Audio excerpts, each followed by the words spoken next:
এই নির্বাচনকে ষড়যন্ত্র করে বানচাল করার চেষ্টা হচ্ছে। কিন্তু আমাদেরকে করতে হবে। কেন? এই নির্বাচনের মধ্য দিয়ে একটি জবাবদিহিমূলক সরকার প্রতিষ্ঠা হবে। এই নির্বাচনের মধ্য দিয়ে আমরা আমাদের গণতন্ত্র ফিরে পাবো। আপনারা আপনাদের অধিকার ফিরে পাবেন। গত 17 বছরে যে কষ্ট পেয়েছেন, যে অত্যাচার করেছেন, সেই অত্যাচার থেকে মুক্ত হবেন।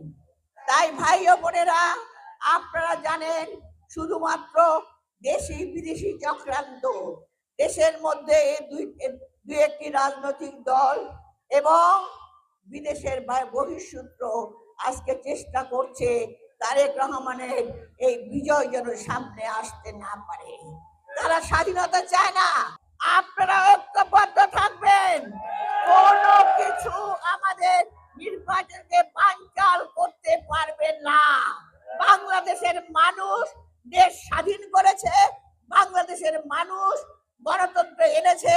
ইনশাআল্লাহ আগামী দিনেও এই গণতন্ত্র তারা এই ষড়যন্ত্র রুখে দিয়ে গণতন্ত্র প্রতিষ্ঠা করবে।